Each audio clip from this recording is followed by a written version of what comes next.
Well, hello, everyone, and thanks for attending our COVID-19 webinar follow-up series. My name is Holly Foxworth. I'm a registered nurse here at Axiom Medical, and I'm also joined by Axiom's Chief Medical Officer, Dr. Scott Cherry, and also Chief Marketing Officer, Dara Wheeler. So welcome back. Welcome to the live stream, and thanks for joining us today. Thanks for having me. Thank you, Holly. Yeah. Well, so unfortunately, Dr. Guerrera, who had joined us last week for the webinar, is unable to join us today, but it does help to put a face with the name here. So let me have you both just kind of briefly introduce yourselves and tell us a little bit about what your role is here. Dr. Cherry, you want to go first? Sure. Good afternoon. My name is Scott Cherry. I'm Axiom Medical's Chief Medical Officer. I'm a preventive medicine and occupational medicine physician. I've been supporting corporate, military, and industrial operations for the past 15 years. And it's a pleasure to be part of the webinar here. Great. And Dara? Yes, thank you, Holly. And I'm Axiom's Chief Marketing Officer. I've been with Axiom for 14 years and very happy to be here and talking about this tough subject and continuing to answer some questions that came up in the webinar last week. So thank you for having me. You bet. Thanks for coming. So last week, I believe the topic that we had gone through there was recognizing and responding to some of the suicidal warning signs there in the workplace. And so we definitely ventured down a different path than what we normally do when we talk about traditional COVID conversations there, but definitely extremely relevant to what the current challenges are. As we've mentioned last week, the suicide rates are continuing to rise steadily, and that was even before the pandemic. And so now that you add in those additional economic and isolation factors, the additional stressors that come along with that, and especially considering the holidays that are upcoming as well, you really find yourself in that place where there's likelihood of someone that really is struggling. That becomes a real possibility. So our goal definitely was to not just bring awareness to that topic, but to talk through how it is that you can have some of those difficult conversations, as you mentioned, Dara, and really recognizing those warning signs that are there and knowing how to take action. So we had a lot of questions that were submitted, which is always a good sign. We definitely want to be of help in that area. The first hit came from Bess, and so she was asking how it is that you can tell the difference between someone that is struggling maybe with depression versus just being quiet. You know, as you think about when you interact with your coworkers, friends, and family, if you have a good sense of them, you may realize this is their normal or this is not normal for them. And so I would think having just a check-in potentially to make sure also that they're doing well, that you could recognize, hey, you seem more quiet than usual, or hey, you're always quiet, but I'm just checking in because you may be more introverted and I care about you, things like that. That acronym that we used in the military that I think Holly was interested in was called ACE, Ask, Care, and Escort. So you want to be proactive. And I think because we spend so much time in the workplace, we almost have a second family. And so a lot of times people are most social in their work setting versus their personal life. So being a coworker may be the perfect sensors versus outside of the workplace. Yeah, definitely. So definitely understanding kind of what that baseline would be to be able to recognize then the deviation from that. Perfect. All right. The next question was from Brenda that was asking whether employee assistant programs are effective. I know we kind of talked through some of those and how that would kind of serve as a resource. But what are both of your thoughts about the effectiveness of some of the employee EAP programs? Yeah, I'll start with that as a reformed HR person. So employee assistance programs, just like anything else, are not necessarily created equal. So I think as an employer, one of the things that we have identified at Axiom and as we've partnered with other clients is that often EAP programs are included in other benefit programs. They're there. Sometimes employees don't know they're there, or nobody quite knows how to use them or why, and some of those resources sit unused for many years. In my experience, again, they aren't all created equal, so do some diligence from your HR team and that perspective to make sure you have partnered with an EAP company that understands the needs of your employees and their population And then if you utilize an EAP program or a system and a partner, I do think they can be very effective. It's a great resource for employees if they're struggling with anything. And sometimes they don't realize that there are things that they can reach out about. If you're struggling financially, if you're struggling with a family situation, suicide, other issues, serious issues that don't necessarily relate to work, but maybe you're not quite in a place where you've had a regular therapist or you've worked with anybody, an EAP program can be a great resource and is a free resource for these organizations to help employees and get some of that support that they need.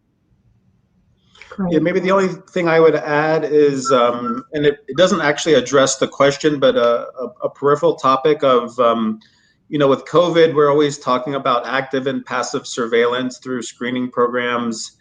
And so your EAP utilization can actually be a surveillance of, accrued surveillance of how stressed out your workforce is. And so you may be able to get historical or legacy utilization rates of EAP for your company. And then if you see that utilization rate go up, that may be a sign that you might want to spend more time with regard to mental health and wellness resources in general. Now I'm not asking or encouraging to look up specific cases, but really just from a high level view through aggregate data about EAP utilization. And so it's just a thought, because that is already potentially a well-established metric that potentially will change over stressful times. That's a really good point. I hadn't thought about it from that perspective, but yeah, utilizing that as kind of a surveillance measurement tool, that's a great idea.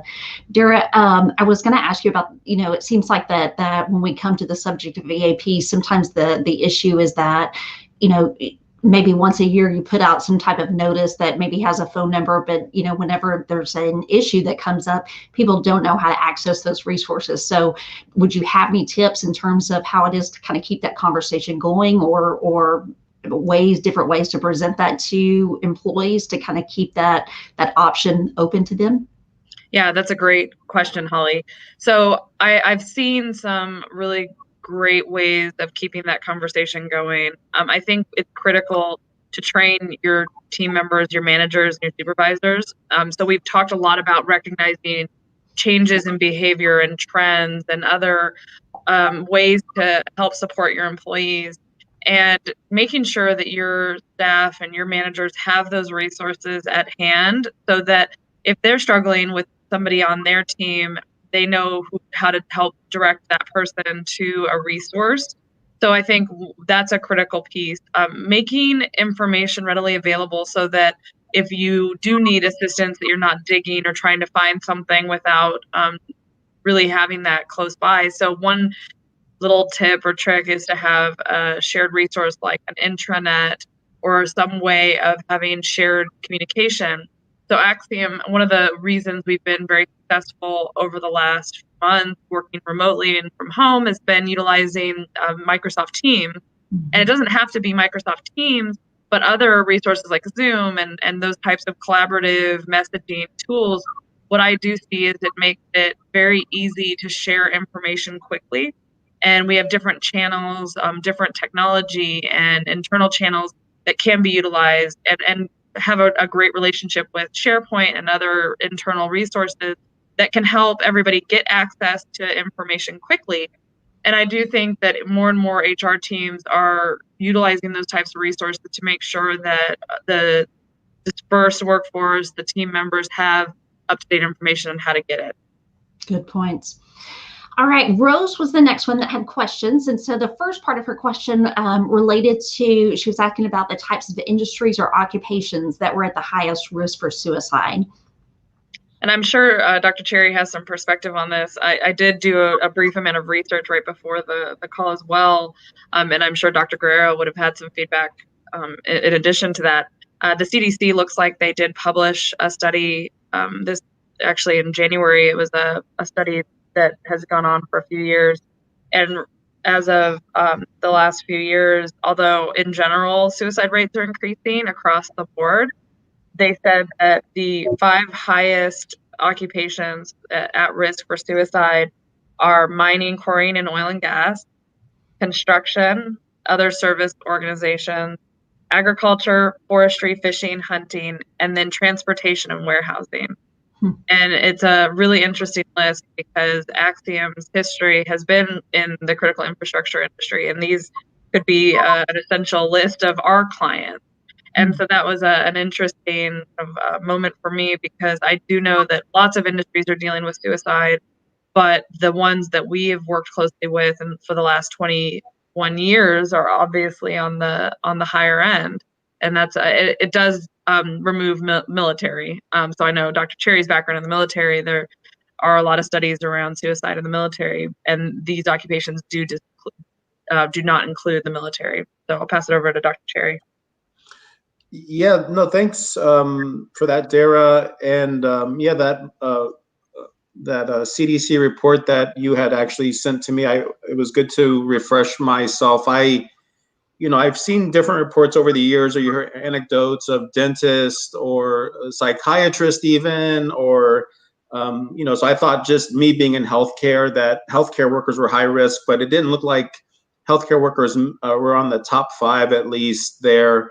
What was very interesting was it looks like the forestry and agriculture, fishermen, those had a very high rate per 100,000 employees.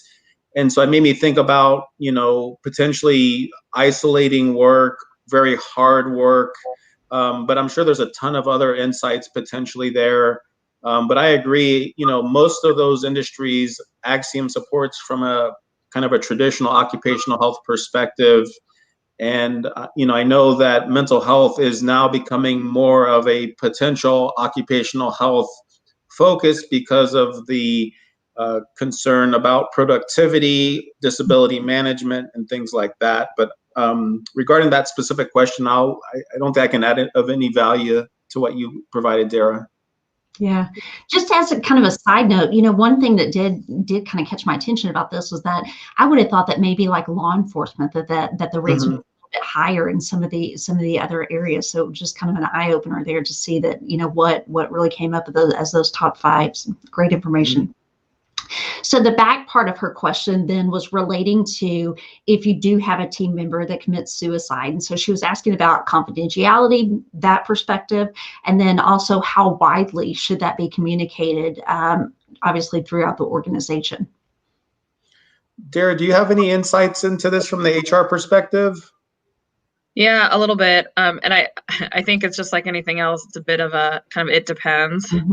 And so I think that it really depends on the situation, the employee, the family. Often in the situation we experienced at Axiom, the family was very willing to have a lot of open and honest conversations with us and support from us. So we did discuss that widely with the organization, since we were a relatively small team at the time, and everybody knew what was going on. So we didn't disclose any personal health information. We didn't disclose any private information, but it was something that everybody was aware of. And so we had to acknowledge as an organization, and like I said, work very closely with the family. But I do think that you have to be very careful about not disclosing somebody's personal health information or private information now. But you do need to offer resources to their close employees and team members, and making sure that they get the support that they need, and it has to be with that level of confidentiality that should be in place. Yeah, that's a tough question for me. I feel very comfortable dealing with occupational medicine issues and providing the minimum necessary. This is different because you basically have a personal medical issue that may be actually quite visible to the majority of the workforce. However, it's a key point to be able to provide resources that's going to be based on the nature of this incident. And so I would actually really rely on kind of a team approach from HR, legal, EAP that deal with these situations often. I fortunately have not dealt with suicides in the workforces that I've supported. So that's been fortunate for me.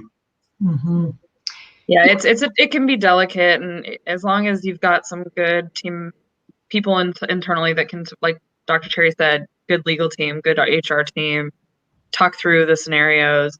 But I do think in what I've experienced, you don't want to not acknowledge it.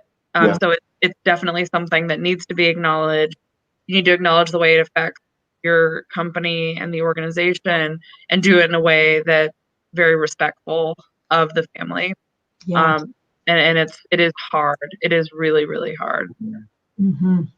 I really, I remember whenever that had occurred and the resources that were brought around, I really commended, Axiom as an organization for the position that they took there and how they made some of those things accessible. But, even looking at, from the healthcare side, back when, working in the hospital and ER, whenever we would have situations that would occur, whether it be, loss of a child or some type of serious injury that had occurred, et cetera, having that opportunity, that what we called a debriefing session, really went a long way in terms of letting people, express kind of what their concerns were and move through that progression a lot faster than maybe if you're trying to hold those in yourself. So yeah, great job there.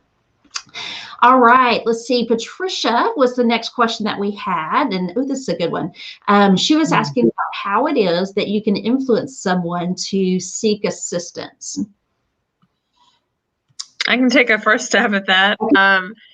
I think, again, it's really difficult to necessarily change somebody else's behavior. But what you can do, back to, I think, Dr. Cherry's acronym, which is great, is the ask, Karen, and escort. I think there's a lot to be said for showing concern. And if you express concern, or you express that you've witnessed changes in behavior or trends, it's not that you can necessarily force somebody to call, but you can offer resources and support. And I do think, like Dr. Guerrera said last week, one of the interesting side effects of COVID has been a much broader discussion about mental health. And if we can take a positive from COVID, it's that the stigma of mental health and behavioral issues have really started to change, because people are realizing that it's not just the person that's with the diagnosis over there, it's not somebody I know, or it's not my problem. And it's becoming a much more widely recognized concern. Now that, that has its own host of issues, but the fact that this is a conversation that can be had, that we can offer support and resources, is step number one. And then, you can't force somebody to pick up the phone and call somebody, but at least by offering the support and those resources, you're encouraging potentially somebody to get the help they need. Agree completely. Yeah, I agree. I smile as I think through, in the practice of medicine, there's always this, the challenge is, how do you change behavior? And I think kind of the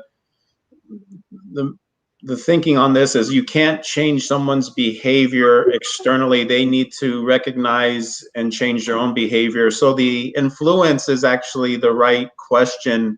And I actually still do go back to that acronym where, just by asking and then showing that you care, showing what you observe, even if at first the person doesn't agree or recognize to the same assessment potentially that you're coming to, it may help them reflect, because we don't see ourselves most of the time. But I think that's really the best way, is to be present. And if you notice something different in your coworkers, family, or friends, now's the time to at least quickly ask and care, and then escort them if something comes of fruition through that conversation. Yeah, absolutely. And I know I always joke about being a recovering HR person. I'm also the daughter of a therapist. So had some interesting, experiences with my own mom and family over the years. And one of the things that I think the approach that, I hear the experts say, and it's making sure that when you do talk to somebody about getting help, it's always with that, how can I help? How can I be there to support you? and not accusatory and not trying to make somebody feel, or you can't make somebody feel defensive, but, making that kind of accusatory, like things aren't okay. Instead of doing that, it's that how can I help approach, the care approach that Dr. Cherry explained. I do think that is a great way to work with somebody that is potentially struggling. Absolutely. Yeah. So the next question that we had, this one goes in a little bit, further different direction here, but John had brought up an issue and he's asking maybe if we've had any experience with, or had an experience where you see an individual who may seem fine, that is well liked by their peers or friends, very encouraging to others, but then unexpectedly commits suicide. I think that is one of the common presentations of suicide is actually people would not have predicted this certain person would have committed suicide. What I remember from my mental health training through med school and residency was that in depression, what's interesting is people may have significant depression illness, but then as they improve, that's when they may be highest risk for suicide because they become aware of how bad they were, or maybe even their energy level increases enough to where they may actually act out if they have a setback or something like that. So this question kind of resonates to that fact for me. I think having like Dr. Guetta as a psychiatrist or a psychologist would probably be the best to answer that question. But those are my thoughts kind of on that topic. Mm-hmm. And, the other thing that comes to mind for me as well is that, we all at times wear a mask per se to, we don't always demonstrate everything that we feel on the inside. So, sometimes it's hard to see the difference there between what's actually going on and what you may be portraying. So absolutely. Yeah. As a manager and as a leader too, it's sometimes hard to take a step back and again, ask people how they're doing. Mm-hmm. I think there's little moments that even remotely, if you just take 5-10 minutes to reach out and ask somebody how they're doing, or if they seem like there's something a little off, even if you can't identify it. And Holly, like you said, people maybe putting on the good face and the good mask, and it does get, I think, infinitely more difficult in this remote workforce type to identify some of those potential issues if you're not seeing somebody in an office day in and day out. That it actually, to me, makes it even more important to do some different type of outbound reach to your employees in different ways. Absolutely. And, even Dara, you've really kind of been, promoting it. We talked about the teams and meetings and things like that. And, you've really pushed that about everybody having their video camera on to really have that face-to-face engagement. And I think that's gone a long way in terms of, whenever we're working remote and being able to have that connection together. Mm-hmm. Makes a difference. All right, let's see. Michael is the next one. Oh, this is a good one too. So Michael says, with the absence of office and office and company holiday parties this year, do you have any recommendation for activities to keep employees involved? A number of my employees have said that work is their only social connection. For those employees, what should I be looking for to monitor for their mental health? That's a great question. Scott, do you want to start or do you want me to start? You go ahead. Yeah. And I actually kind of piggybacking on what I just said too, I do think that connections are really important. And actually our CEO said something about this a couple weeks ago. Communication, when you've got a dispersed workforce, you've got to be very particular about how you communicate with employees. If it's something that you can pick up the phone, or if you can get on a video chat or do something, it's better than messaging or emailing, because you're missing a lot of the social cues of your people's gestures and different things like that.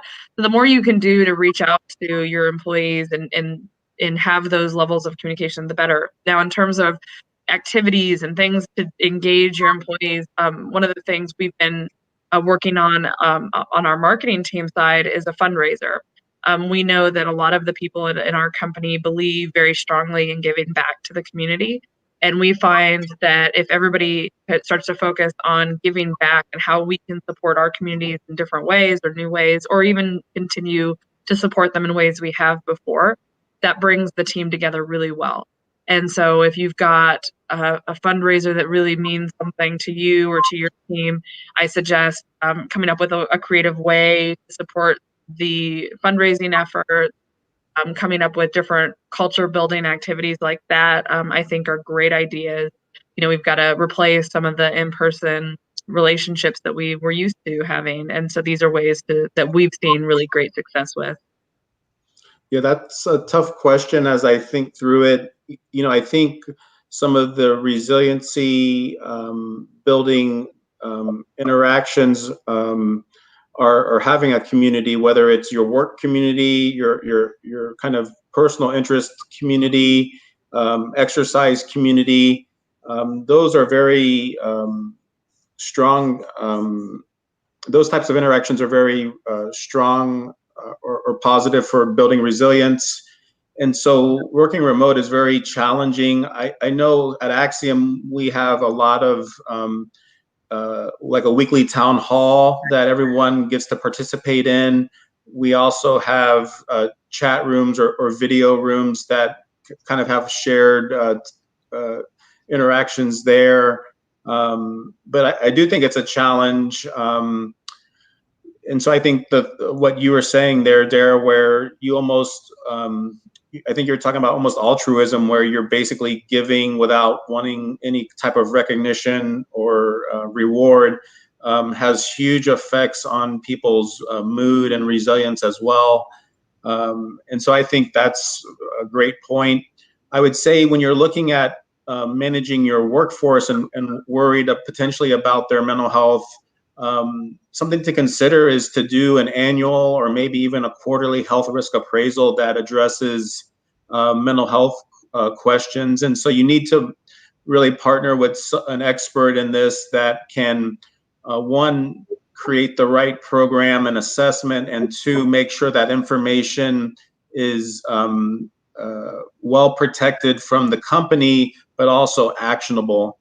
And so, this is maybe a great time to start thinking about health risk appraisals with regard to mental health. I completely agree. I think that that'll be, one of the things that we'll see, especially moving into this next year, is really putting much more of a focus on that and how it is that you can put more of a focus just on how employees are doing and looking at it from an objective level like that. Yeah, great stuff. Okay, our last question. This one comes from Gabriel, who asked, if I had to place a wellness call to someone that potentially could be suicidal, what would the do's and the don'ts be when making the call? Maybe Holly, could I get a clarification, unless it's clear to you, Dara? So is this a non-healthcare professional or non-mental health person doing a wellness call that they feel is a good chance of being suicidal? I think that's what was here. That was okay. Yeah. What comes to mind for this question is I would almost feel like Gabriel may need to actually get some expertise to assist them with this. Obviously, if this is an urgent or emergent matter, almost 911 needs to be called. And I think Dr. Guerra actually had shared some insights last week that I was not aware of, that a lot of the law enforcement departments actually have a social worker or psychologist that can be part of these calls with regard to suicide. That way they can manage some of the intricacies with regard to safety when it's really just that person's own personal safety, not necessarily the public's. Mm-hmm. But I would say if you have time, you really need to reach out to a resource to engage a potentially suicidal person. I think a layman, a person that's not an expert in mental health, would, that's tough. But again, if there's no resource, then you should reach out, and maybe that's kind of the spirit of this question. Usually, I don't know if I can counsel necessarily a non-healthcare professional. But in general, when I see someone in my practice, you know, if the topic of depression, suicide comes up and there's significant discussion there, I do always address thoughts of suicide and a plan for suicide. And someone with a plan for suicide is at much higher risk than someone who's just thinking about suicide without the actual planning of it. And as I've matured in my medical profession, I used to think early on, I was like, for me, it didn't seem very different. I always thought it was, it's always a big deal, but someone who's been planning, someone who's been thinking and saying, well, I'm going to take my life with a gun. I think also that having a gun in the house is a much higher risk. So those are the things that a healthcare professional would be assessing, but I probably would recuse myself from kind of counseling a layman to engage in this topic, you know. Yeah. Dara, did you have anything you wanted to add to that? No, I agree. And I again, if you're not aware that there's a plan in place and you're just doing checks on your employee, then obviously it's the same process. It's looking at how you can help, how you can support, what resources you have available. But if there is ever a concern that there's an immediate danger to somebody's individual self or others, like Dr. Cherry said, absolutely call 911. And at Axiom, I know even though we're working with people's work-related injuries, often we have had 911 emergency situations with people that are either a threat to themselves or others because they are looking for a resource, and we are a great resource. And so they're reaching out to our nurses who are incredibly empathetic. And those resources are able to at least help kind of get them into the right path and call 911 and get some support there. So yeah, absolutely. I totally echo what Dr. Cherry's saying. Fantastic. Well, I know we've covered a lot of ground today, but this was all great information. And I know that everyone really appreciates your willingness to come and join us and do the follow-up here to get those answers to the additional questions that were submitted. Before we wrap up, any closing remarks from either of you? How about you, Dara? No, I know this was a bit of a dire topic. I think it's an important topic. I think it's one that we should be talking more about. And like we said, I do think, and like Dr. Cherry said, it's a great time to start thinking about plans or considering the plan for your organization for 2021 and mental health and different assessments programs that can be there's ways. But I also think that, you know, coming up, we've had a lot of really tough days in 2020, and I think there are some bright moments, and I do think having further conversations about mental health is a bright moment. I agree. You know, this is an interesting part of COVID. COVID is very challenging. Mental health is very challenging in isolation. So together, it's exceptionally challenging. My final comments would be that one of the biggest challenges for mental health is the taboo around mental health. And so please, if you're not feeling well or you see others, really try to use that approach of ask, care, escort. If it's for yourself, what happens a lot of times is we kind of get complacent with our mood and energy levels. And so what may be abnormal from the past is significantly worse now. And then you kind of get very comfortable with that. But really, if the taboo nature of mental health is what's preventing you from getting help, suicide is a permanent solution to a temporary problem. And that's meant to be from the most genuine approach. I don't mean it to be kind of cute here, but really try to remove the taboo or the ego associated with mental health concerns and see someone if at all possible. And it will make a huge difference to your life and your loved ones' lives. I think one of the most impactful parts of the suicide is that your friends and family will be significantly affected by a suicide. So again, thanks for your interest into this, and until next time. Great. All right. Well, just a few quick mentions before we let you go. Next week, we are kind of shifting gears again, and we're moving on to yet another controversial topic here. that relates to everyone. It's called Planes, Trains, and Automobiles Best Practices for Safe Holiday Travel. So you can be assured that this one is going to have lots of twists and turns. We're going to come at it from a variety of different angles.